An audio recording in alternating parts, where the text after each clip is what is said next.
world is full of wonders. Some are famous, on magazine covers and featured in the most sought-after travel itineraries. But others live only in the memories of those who have seen them. In today's video, we're going on a journey together through some of the most beautiful places in the world, but with a special perspective, the kind that values the simple and the natural.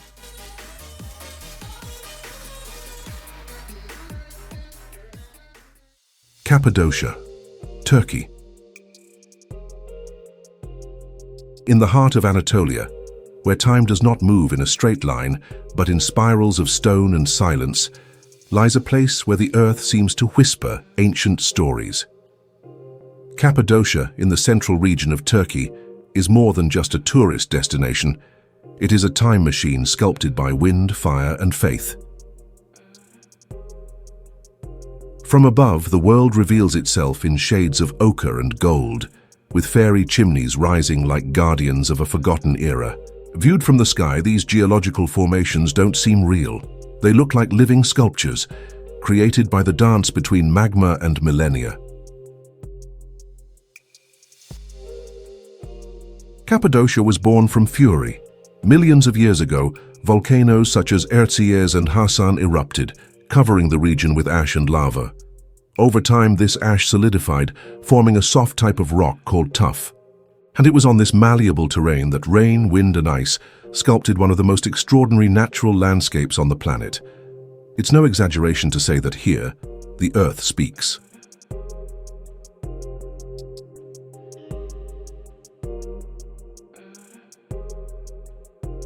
Imagine walking through narrow tunnels, with secret passages and ventilation shafts descending dozens of feet underground.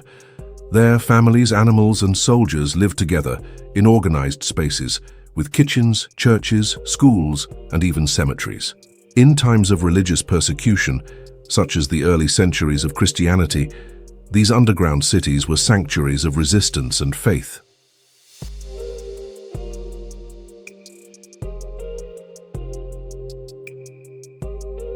It's a spectacle that mesmerizes, but also inspires reflection, because there's something deeply human about the desire to fly, to see the world from above, to touch the horizon.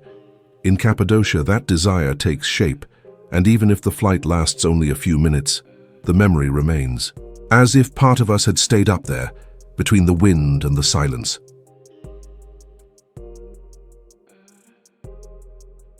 Beneath the earth, the past murmurs. Above it, the future floats. And in the middle of it all, Cappadocia breathes, a deep, slow breath that spans millennia. On this soil, armies have marched, monks have meditated, and peoples have taken refuge. Here, the Hittite Empire flourished. The Persians left their marks, the Romans built roads, and the Byzantines carved churches.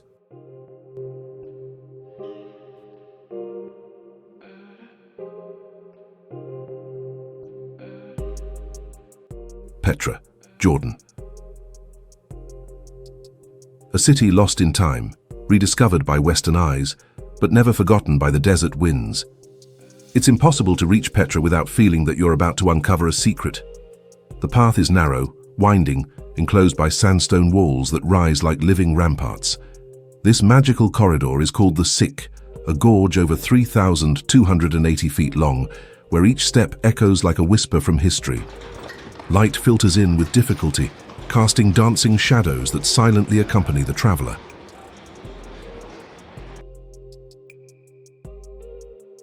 And then, suddenly, like a revelation, it appears. The treasury, Al-Khazne, Petra's most iconic facade, majestic, mysterious, defiant. Carved directly into the rock, it is not just an entrance, it is a portal to another era. With Corinthian columns, elaborate friezes, and near-divine symmetry, Al-Khazne seems to float, as if made of sand and dreams. For centuries, travelers, archaeologists, and poets have tried to understand who built it, why, and how. Some say it was the tomb of a king, others, a temple for the gods. But perhaps it doesn't matter, because the true meaning of Petra is not only in its stones, It's in its silence. A silence filled with ancient voices still murmuring between the cracks in the sandstone.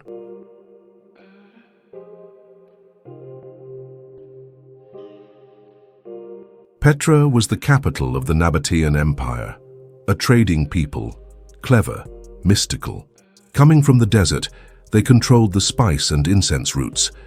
They turned Petra into a center of power, culture, and faith. In the midst of a harsh desert, they built palaces, tombs, and temples. But they didn't build to dominate the landscape. They built to become part of it. Each structure was carved like a prayer to nature.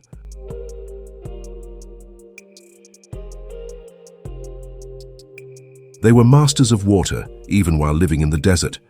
They built complex systems of canals, cisterns, and aqueducts. They guarded every drop as a sacred treasure. For the Nabateans, water was not just survival, it was a symbol of civilization, and it was this ability to tame the desert that made them legendary.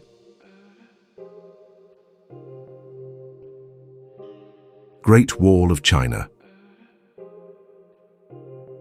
It snakes like a stone dragon over the mountains, defying time, wind, and oblivion. The Great Wall of China is not just a construction, it is a continuous whisper of past empires, a scar in the land that tells stories of fear, ambition, and endurance. When we see it, we feel not only its physical grandeur, but the weight of its silence.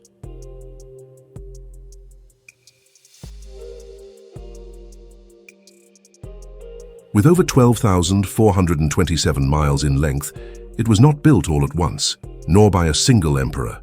It is a patchwork of architectural styles, sewn together over more than 2,000 years by different dynasties with different techniques and purposes. But they all had one thing in common: the need to protect, to isolate, to assert power. They say it's the only man-made structure visible from space, but that's just one of the many legends that surround it.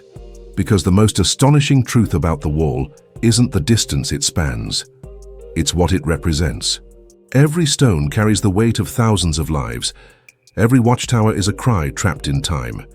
In the 3rd century before Christ, Emperor Qin Shi Huang, the same ruler who ordered the construction of the terracotta army, had a dream to unify China under a single rule. And with that dream came the fear of invasion from the Xiongnu, nomadic tribes of the north. The solution? To unite the old regional walls and create a colossal barrier against the unknown.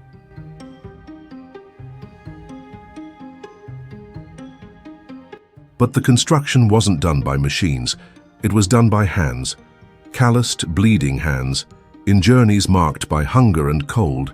It is estimated that millions of workers were forced to build the wall. Soldiers, peasants, prisoners, intellectuals. Many died during the work, and tradition says their bodies were buried right there within the wall itself, becoming part of it.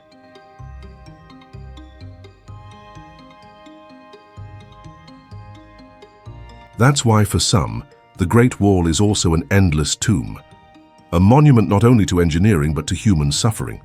And yet it endured. It rose over deserts, crossed rivers, climbed mountains. It adapted to the terrain like a living creature, stretching its stone arms across the 4 corners of northern China.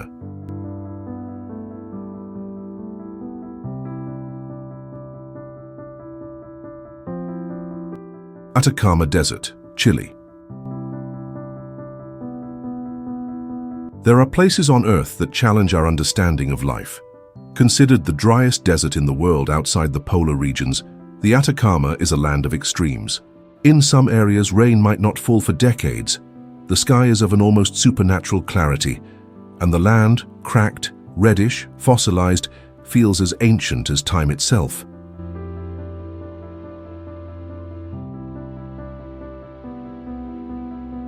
But contrary to what one might expect, the Atacama is far from lifeless. Here, silence has layers, and each one holds signs of life that resists, that adapts, that breathes at the edge. Cacti bloom in the impossible, flamingos dance over salt lakes, and rock formations look as though sculpted by patient gods. The day in the Atacama begins with a cold silence. The sun rises over the Andes Mountains with a golden light that paints everything red. The shadows are long, dramatic. The air is thin. The ground, still asleep, slowly begins to warm. And then the desert awakens, unhurriedly, like a giant stretching out its dunes and valleys. The Valle della Luna, for example, looks like something from another planet. Its formations, sculpted by wind and erosion, resemble lunar landscapes, hence the name. Walking its trails, one feels as if they are on the surface of Mars. Not by coincidence, the Atacama has been used by NASA to test equipment designed for interplanetary missions. And when the sun sets in that valley, the spectacle is almost liturgical. The sky turns orange, purple, and blue, as if dissolving reality itself. The rocks change color, as though they are alive. The wind sings between the stones, and the whole world seems to pause, hypnotized by a raw, ancestral, untouched beauty.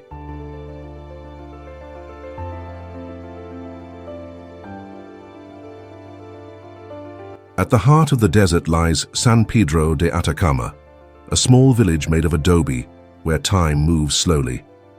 Dirt roads, simple facades, yet attentive eyes. It serves as a base for travelers from all over the world who come seeking the unexplainable. Here the modern meets the ancient, the backpacker crosses paths with the archaeologist, and the sky meets the soul.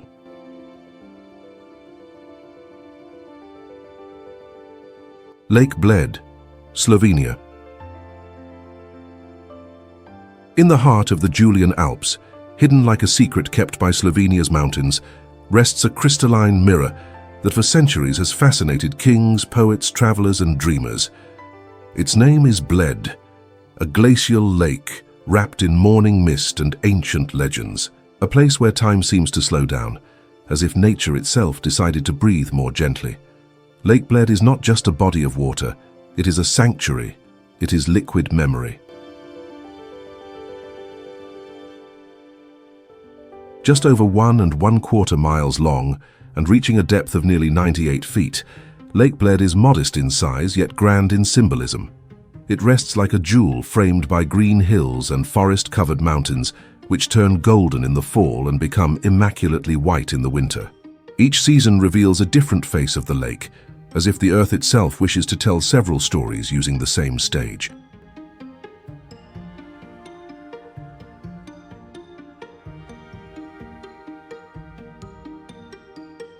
And in the center of this lake, like a fairy tale carved by geography, lies Slovenia's only natural island, a small strip of land crowned by a Baroque church dedicated to the Assumption of Mary. Its stone staircase, built in the 17th century, seems to lead not just to the top of the hill, but to a realm where the sacred and the mythical meet.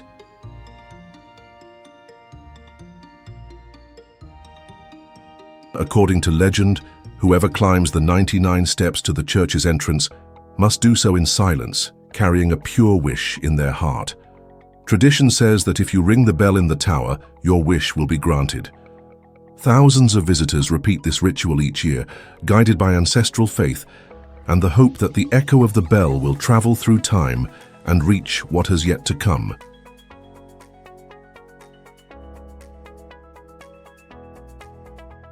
The crossing to the island is made in traditional boats called pletna, rowed by men who have inherited the craft for generations. With precise, almost ceremonial movements, they glide over the water as if dancing with the lake, honoring its stillness and its secrets. The sound of the oars touching the water is soft, almost hypnotic, like an aquatic prayer.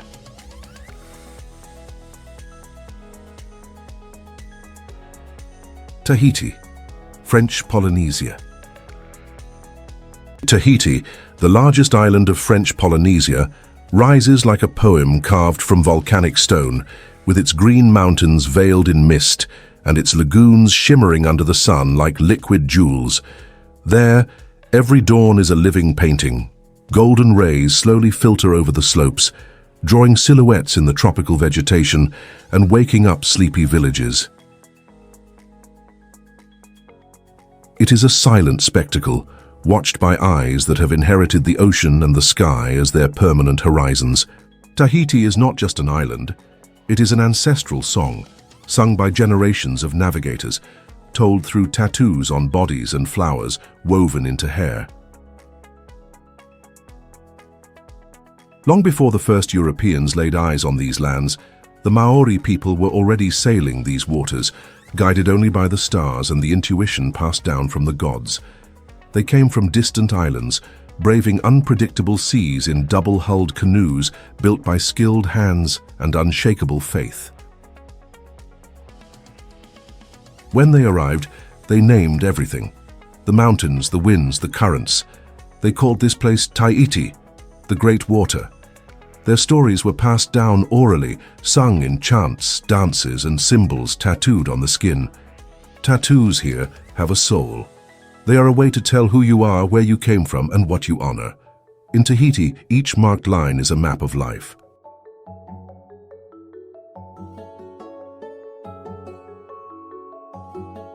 With the arrival of European explorers in the 18th century, such as Louis-Antoine de Bougainville and later the famous James Cook, Tahiti was revealed to the Western world as an idyllic paradise. Accounts described an Eden where nature was generous, the climate steady, and the people welcoming. The paintings of Paul Gauguin in the 19th century cemented in the European imagination the romantic, almost mystical image of these islands. But behind the vibrant colors and sensual forms portrayed by Gauguin, there was a people in transition. Colonization brought with it new customs, diseases, and religions. It introduced French as the official language and imposed a new order. And yet, Tahiti endured, like a tiara flower that refuses to wilt.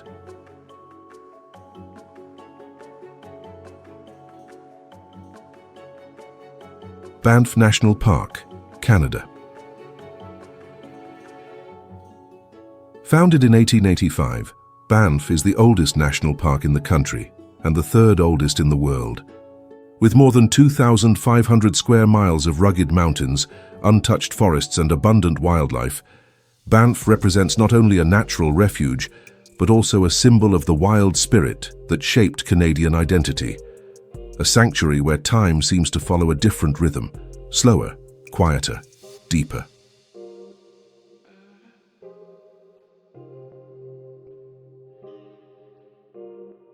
On a frozen dawn in Banff, mist dances over glacial lakes, as if the earth were breathing in silence. The air is pure, sharp, scented with the fragrance of conifers.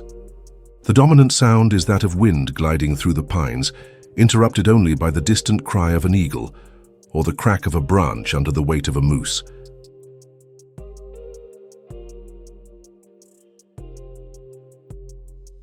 Lake Louise, perhaps the most famous of them all, rests like a liquid gem between Mount Victoria and Mount Fairview.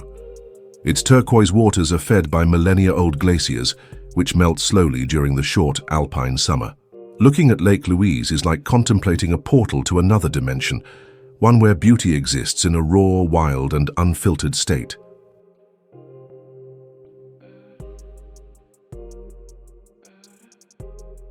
And there's also Moraine Lake, hidden in the valley of the 10 Peaks, whose waters seem to have captured the entire sky in their cobalt blue mirror. Surrounded by towering mountains with snow-covered summits, it is a place that leaves even the most seasoned travelers speechless. With each sunrise, the sunlight transforms the lake into a mosaic of reflections, as if nature were playing with crystal mirrors.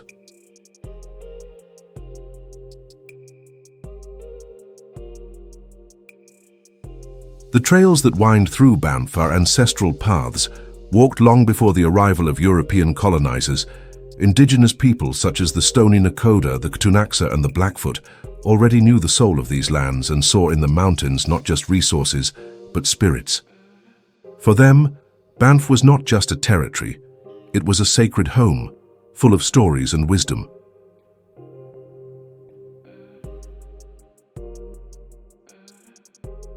At the heart of the park is the charming town of Banff, a human refuge surrounded by cathedrals of stone. Small in size but immense in hospitality, Banff is a starting point for epic adventures and silent contemplation. Cozy cafes line the main streets, blending the aroma of coffee with the promise of stories born after long hikes along the trails.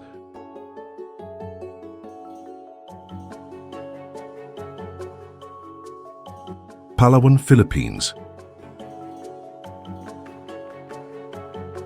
In the heart of Southeast Asia, where the waters of the South China Sea kiss the shores of an untouched archipelago, lies a natural sanctuary called Palawan, a place where nature still dictates the rhythm of life, and time seems to flow more slowly, as if respecting the silence of the tropical forests and the ancient wisdom of the limestone mountains.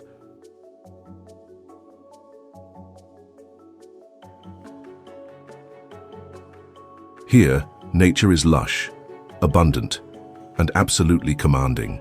The low vegetation gives way to giant trees that seem to whisper ancient stories to the winds of the Pacific.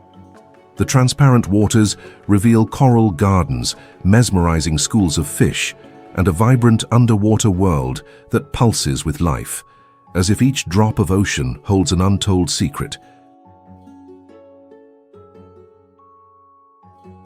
El Nido, one of the most famous regions of Palawan, is a spectacle of limestone rocks sculpted by time, rising abruptly from the sea to form a natural cathedral dedicated to beauty. The hidden lagoons between the cliffs are portals to another world, untouched, silent, where the only soundtrack is the sound of oars cutting through water and the distant call of a seabird.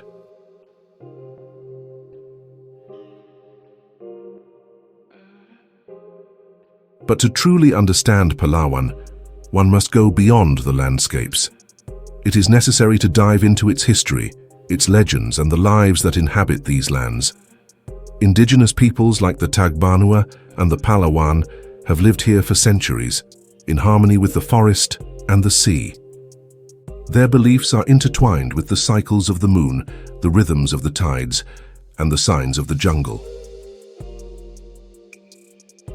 They do not see nature as something to be conquered, but as a sacred being, worthy of respect and gratitude. Their dances, songs, and rituals are expressions of a spirituality deeply connected to the natural world. Walking with them is to learn how to listen to the forest, to decipher the movements of the wind, and to understand that each stone, each leaf, each creature holds meaning. In Puerto Princesa, the capital of the province of Palawan, another kind of life pulses. It is where the traditional meets the modern, where bustling markets blend with quiet neighborhoods, and where urban life coexists with growing environmental awareness. It is also here that one finds the famous Puerto Princesa underground river, one of the new 7 wonders of nature.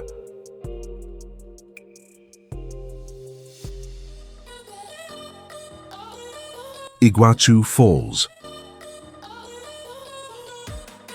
At the exact point where Brazil and Argentina intertwine through a thread of water turned into an abyss, rises one of the most breathtaking wonders on the planet, Iguazu Falls, a colossus of energy and beauty that defies the senses and silences even the most restless spirits. The word Iguazu comes from Tupi-Guarani. Why means water, and Guazu means big. And there's no more fitting name, because what unfolds before the eyes is not a simple waterfall, but a spectacle of 275 individual falls stretching across nearly 1 9/10 miles, forming a living curtain of water, constantly changing.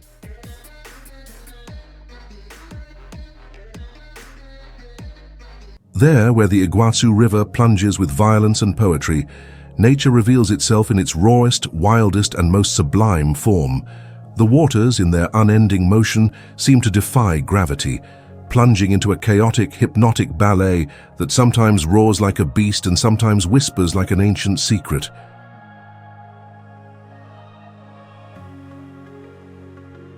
The Devil's Throat is the heart of this liquid temple, her deep U-shaped chasm where water crashes down with overwhelming force, creating a permanent cloud of mist that rises to the heavens like natural incense and forms ethereal rainbows that dance in the wind, like invisible blessings for those who dare approach.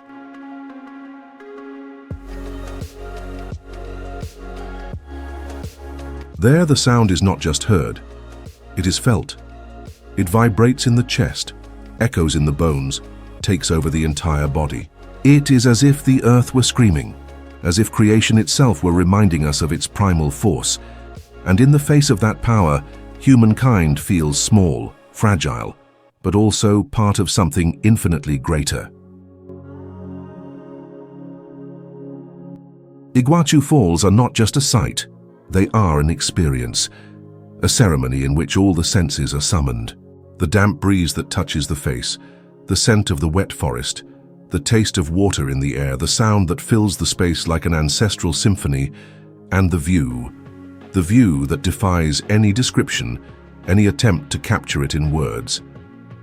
It can only truly be understood with an open heart.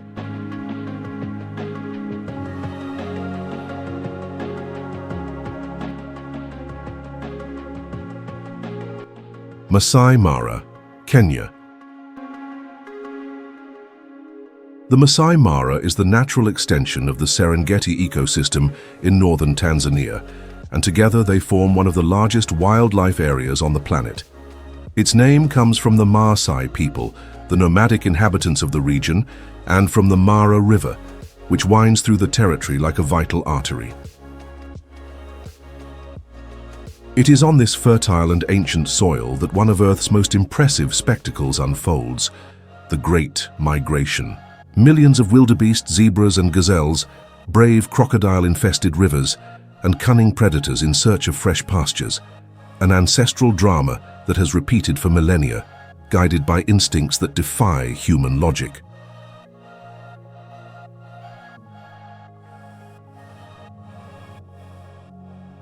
For months, the plains come alive with the sound of hooves pounding the earth, with clouds of dust rising on the horizon, and with the cries of predators seizing their chance. Lions ambush silently. Leopards hide in the shadows. Hyenas wait for chaos to strike. Every step taken by herbivores is a Russian roulette of existence. The sky over the Masai Mara also has its protagonists. Eagles, vultures, and storks follow the flow of migration like sentinels from above. They know that where there is movement, there will be death. And where there is death, there is food. Nothing is wasted here in nature. Every loss is another's gain. The balance is maintained, even at the cost of blood. But the Mara is not just about animals. It's also about the people who coexist with this nature, who share the land with lions and elephants, and who for generations have learned to respect the cycle of life. The Maasai walk with their vibrant red robes, spears in hand, eyes alert and firm steps. They don't just live in the Mara, they belong to it. Their stories, their songs, their rituals all echo the surrounding landscape. They know the sense of the wind, the signs of the clouds, the roar of each feline. To them, every animal is a brother, a spirit, and every death is a conversation between the physical and spiritual worlds. Dubrovnik, Croatia. Founded in the 7th century, Dubrovnik grew between the cliffs of the Dalmatian coast, protected by medieval walls that, even today, remain as silent guardians of a grand past. Walking through its streets is more than crossing an ancient city. It is like traveling through time. The sounds of footsteps on the stones, the echoes of old marketplaces, the whispers of stories that unfolded in those narrow alleys still seem to reverberate through the walls.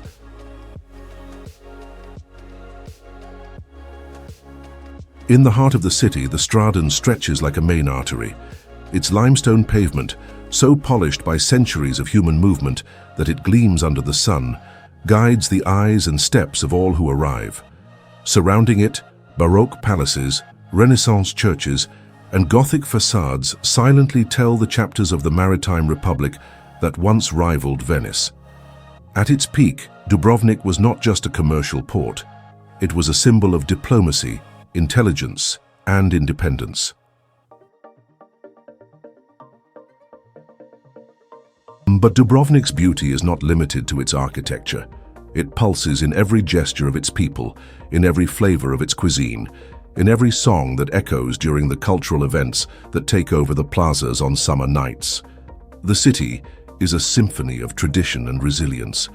For centuries it has faced invasions, earthquakes, sieges and wars, and has survived them all. Perhaps that is why there's a silent pride in its air, a constant reverence for the past.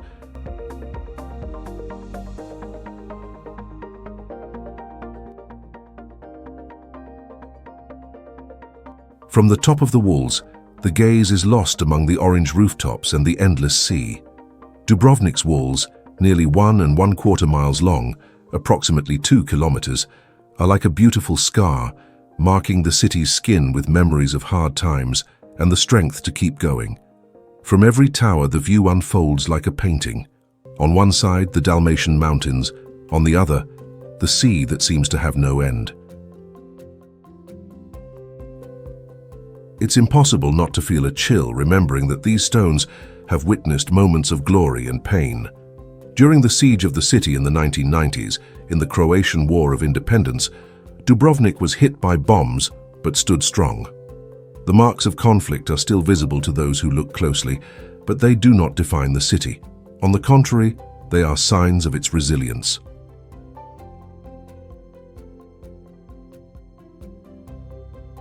Prague, Czech Republic. On the banks of the Vltava River, Prague rises like an architectural poem. Towers, domes, castles and alleys form a visual symphony where every detail carries a story, a symbol, an echo of the past. Known as the City of 100 Towers, it is at once melancholic and luminous, a Gothic jewel shaped over centuries by kings, artists, warriors and visionaries.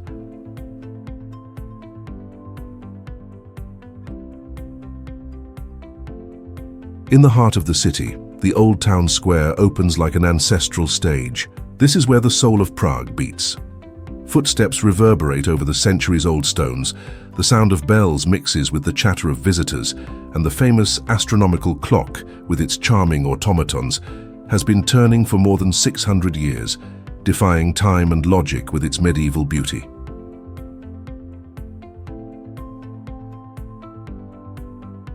It is impossible not to get lost in the charm of the old quarter, where Baroque facades converse with Gothic shadows.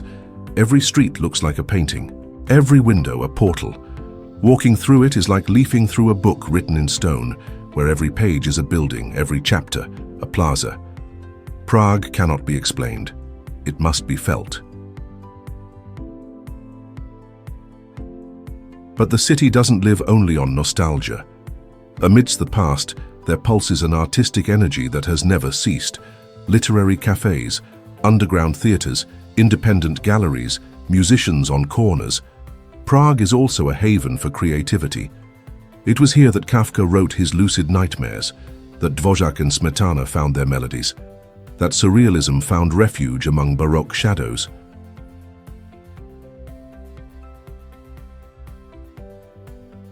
Charles Bridge, perhaps the most iconic symbol of the city, connects far more than just two riverbanks. It links time, faith, power.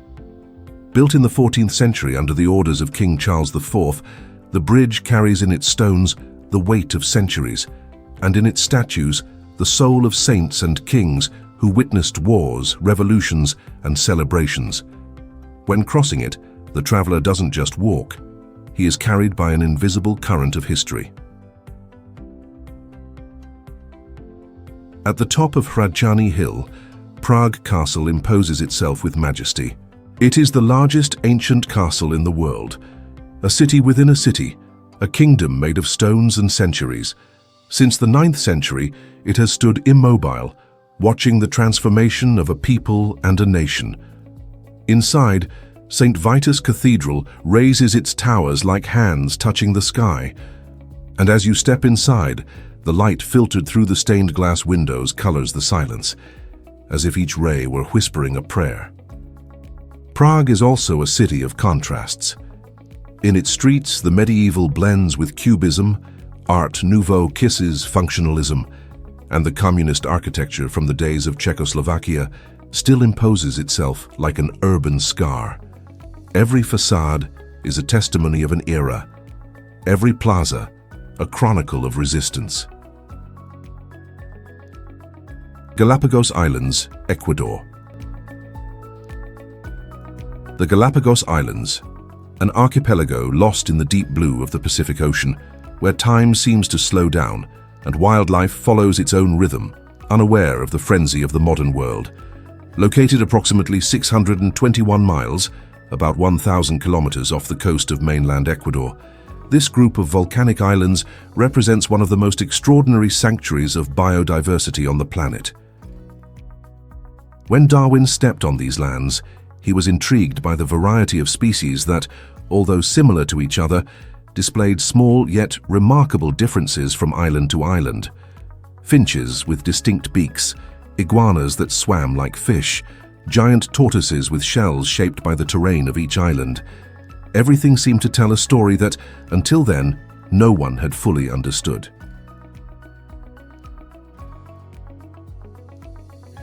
But to truly understand the magic of the Galapagos, one must go beyond the Darwinian myth. The archipelago is made up of 13 main islands, 6 smaller ones, and over 100 islets and rocks. Each has its own personality, each one home to life forms found nowhere else on Earth. The origin of these islands is purely volcanic. Deep within the Earth, magma broke through the oceanic crust and raised underwater mountains that, over time, emerged as islands. Even today, the archipelago is still alive, literally. Some of its islands continue to be the stage for intense geological activity.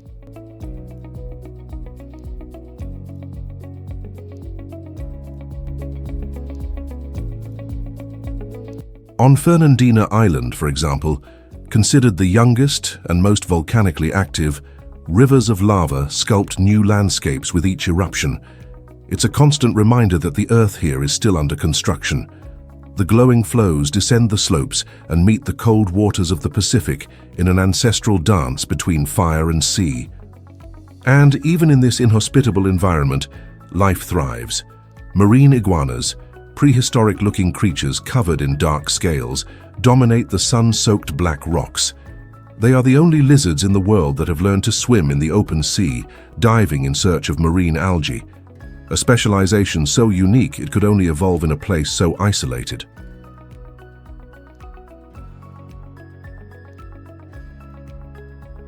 Yellowstone, United States.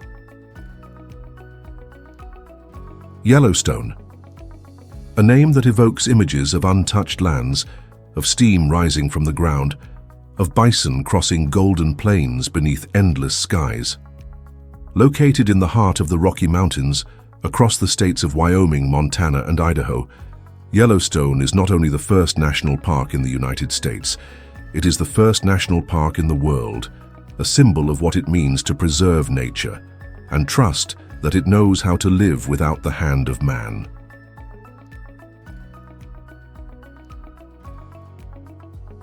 Created in the year 1872, Yellowstone is more than a historical milestone.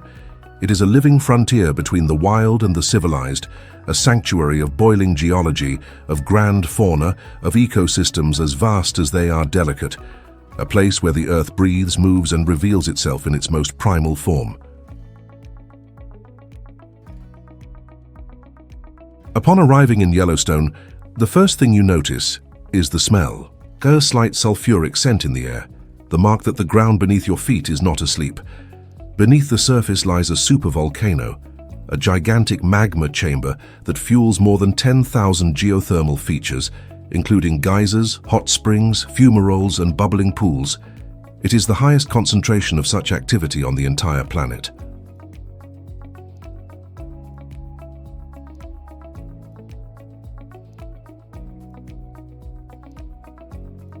Old Faithful is the most famous of all the geysers. Its name comes from the predictability with which it erupts, approximately every 90 minutes. Tourists from around the world gather around it, in silence, awaiting the moment when the Earth expels a column of boiling water and steam that can reach up to 180 feet, approximately 55 meters high. An ancestral spectacle that has repeated itself for centuries.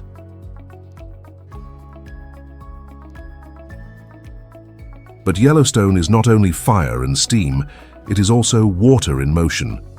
The Yellowstone River cuts through the park like a living artery, feeding breathtaking waterfalls, such as the iconic Lower Falls, which plunge from a height of nearly 328 feet, almost 100 meters, in the Grand Canyon of Yellowstone, a valley of multicolored rock that seems hand-painted by time. It is hard not to be moved by that landscape. The canyon, carved over thousands of years by the force of water and ice, reflects shades of gold, red, and amber.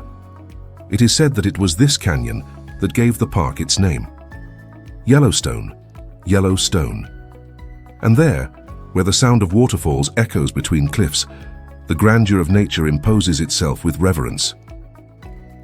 Maui, Hawaii. Maui, a name that sounds like an ancient song carried by the wind. An island where myths walk side by side with reality, where the land breathes, the sea sings, and the gods still seem to whisper through the winds. Located in the heart of Hawaii, Maui is both wild and welcoming, remote and alive, a tapestry of contrasts woven by time, fire, and the waves of the Pacific Ocean. Called the Valley Isle because of its terrain marked by mountains at the edges and a lush valley in the center, Maui is a land of intense beauty and ancestral energy. Here, every beach has a spirit, every trail, a story, every rock, a name in Hawaiian that carries the echo of past generations.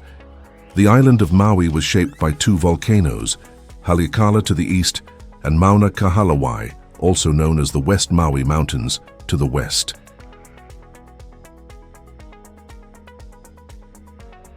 Over time, the lava flows from these giants met, creating the central isthmus and forming the island as we know it today. But even dormant, Maui's volcanoes continue to influence the landscape and the spirit of the place.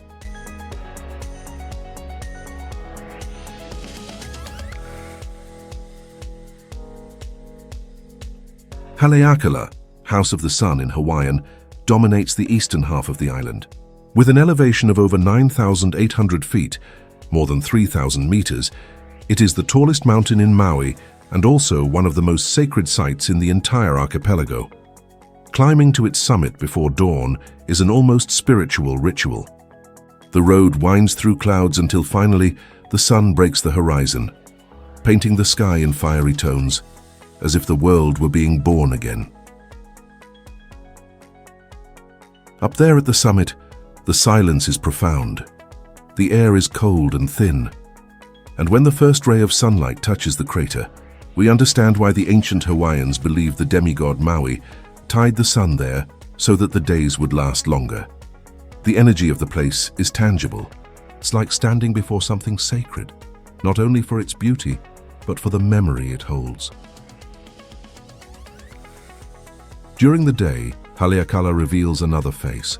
An immense volcanic valley covered in black stones, red ash, silvery moss, and endemic plants that exist nowhere else on Earth, like the silversword, a delicate silver-hued species that blooms only once in its lifetime, and then dies.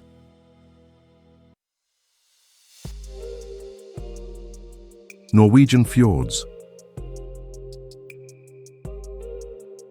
With more than 1,000 fjords scattered along Norway's coast, each carries its own rhythm, its own story, and its own beauty.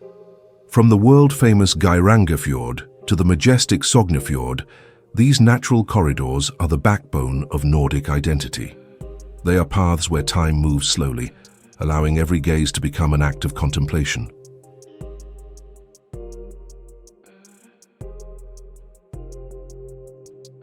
For centuries, these fjords served as shelter and passage for Vikings, fishermen, and adventurers. They were at once walls and roads. They protected inland villages from invaders, but also offered a safe route between the mountains and the open sea. Life sprouted on the slopes, and communities flourished in balance with nature's forces.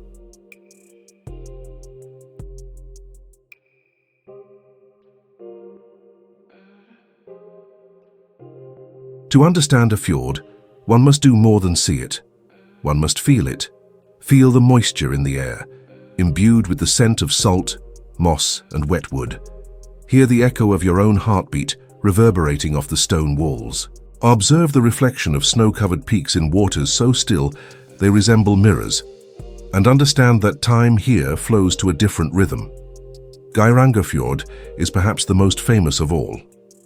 With its length of approximately 9 1/3 miles, about 15 kilometers, it is a spectacle of grandeur and harmony. Its steep slopes fall almost vertically into the sea. From them, dozens of waterfalls plunge from dizzying heights, such as the Seven Sisters, the Bridal Veil, and the Suta, each with its own legend, its own aura of mystery. Legends and fjords walk together. According to oral tradition, the Seven Sisters represent 7 cascading maidens, eternally ignoring the advances of a lone suitor who, out of spite, became a dark and brooding waterfall. Fjord is more than a landscape. It is a stage where Norse mythology takes shape in the scenery. Farther south we find Sonefjord, the longest and deepest fjord in Norway, with an impressive length of about 127 miles, roughly 204 kilometers, and depths reaching over 4,262 feet, more than 1,300 meters. Sognefjord penetrates the heart of Norway like a living vein of water. Its branches, such as Nærøyfjord, are UNESCO World Heritage Sites and enchant visitors with their almost otherworldly majesty. In Nærøyfjord, the width of the fjord can narrow to just 820 feet, about 250 meters, creating a magical sense of enclosure. It's like passing through a natural temple where the walls rise to the heavens and the silence feels ceremonial. On misty days, the atmosphere is ethereal, as if sailing between worlds. Bali, Indonesia. There is a place where gods walk among men, where the sound of the gamelan cradles the days and incense perfumes the air with promises of balance and protection, where the waters kiss the sand with the gentleness of a whisper.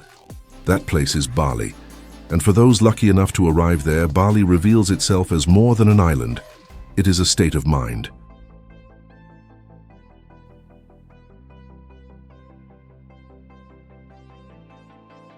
Upon arriving in Bali, the feeling is like crossing an invisible veil. On one side, the modern world, loud and fast. On the other, a land where time flows to the rhythm of offerings, moon phases, tides, and ceremonies.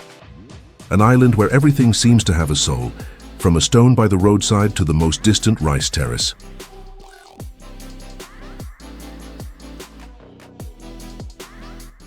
Located in Indonesia, between Java and Lombok, Bali is a fragment of paradise planted in the world's largest archipelago. With just over 1,900 square miles, a bit more than 5,000 square kilometers, the island contains volcanic mountains, wild beaches, dense tropical forests, and rice terraces that spill down the hills like stairways to the sky. But what truly sets Bali apart from any other destination is the constant presence of the sacred. In every corner there is a temple, in every home an altar. Each morning brings an offering made with flowers, rice, banana leaves, and a touch of incense. Small gestures that express gratitude, protection, and respect for the spirits.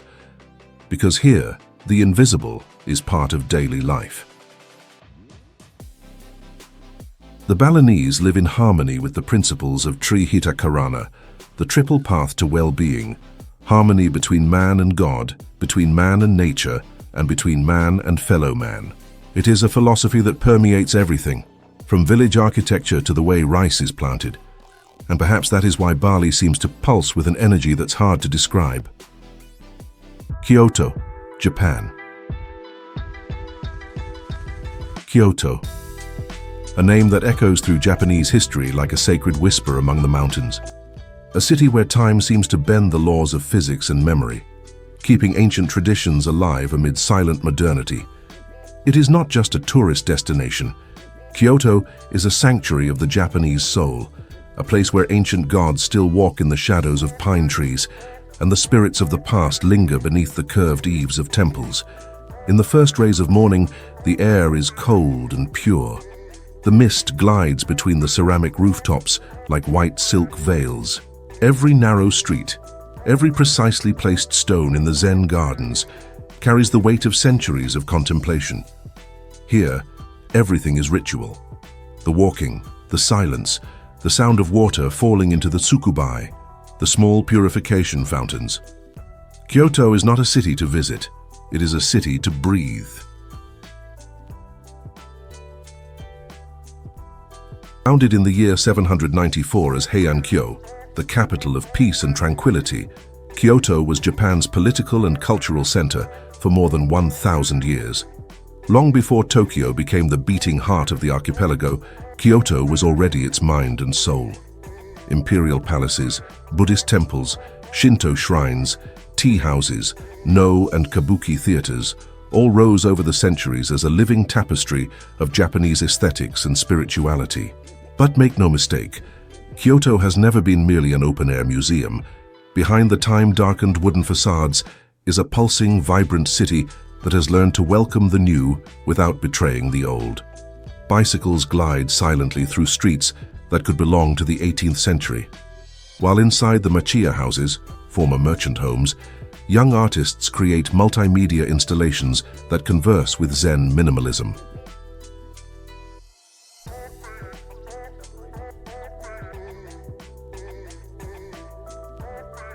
The sound of the bells from Kinkakuji, the Golden Pavilion, resonates over the mirror of water like a sonic offering to the universe.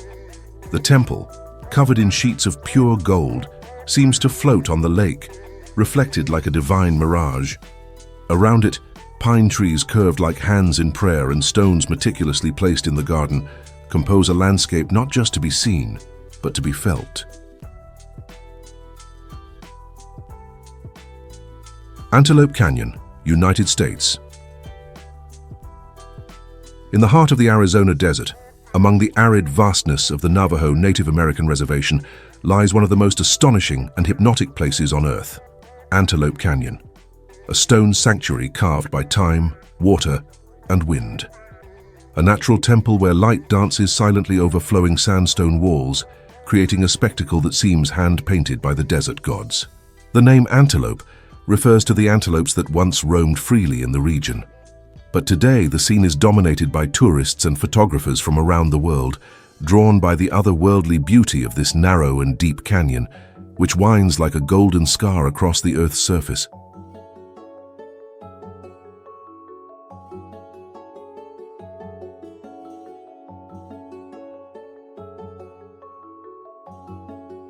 Antelope Canyon is divided into two main sections: Upper Antelope Canyon, also known as the Crack, and Lower Antelope Canyon, known as the Corkscrew. Both offer distinct yet equally breathtaking experiences. In the upper section, the entrance is more accessible, and light enters in perfect vertical beams, especially during the summer months when the sun is directly overhead. In the lower section, the path is more challenging, requiring ladders and an adventurous spirit, but the reward is a maze of even more intense forms and colors.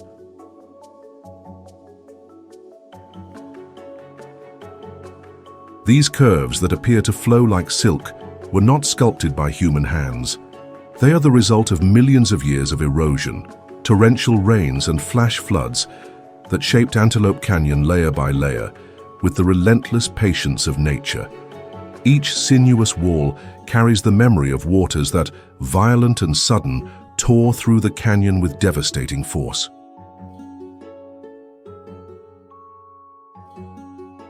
These floods, known as flash floods, still happen today. They are dangerous and can occur with little or no warning, even when there's no visible rain.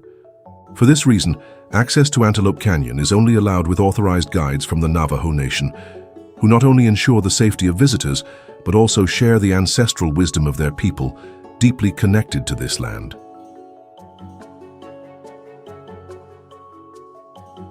Havana, Cuba. Havana does not begin in concrete, nor in the sea. It begins in time.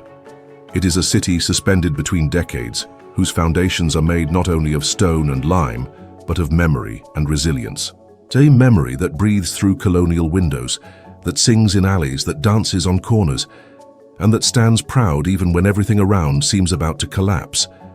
Founded in the year 1519 by the Spanish, San Cristobal de la Habana began as an outpost in the New World, but soon transformed into one of the most strategic ports in the Caribbean. The ships of the Spanish crown, loaded with gold from the American continent, made port here before crossing the Atlantic. And there, under the relentless sun and the roar of the waves, something more than a city began to take form. A spirit was born.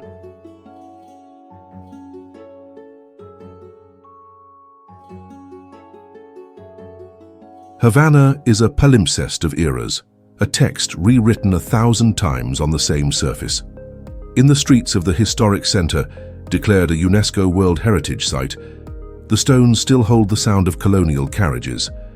The Baroque and neoclassical facades defy time with a tired dignity, as if waiting for a restoration that never comes. And yet they smile. With their peeling paint and rusty balconies, they still whisper stories to the wind. The buildings, no matter how deteriorated, don't appear sad. On the contrary, they seem alive. On every floor, there's a family, a radio playing, a conversation drifting through the afternoon. Havana is made of people who live intensely, even when life is hard. People who dance salsa on concrete floors, who fashion antennas out of old wires, who cook with creativity and sing with soul.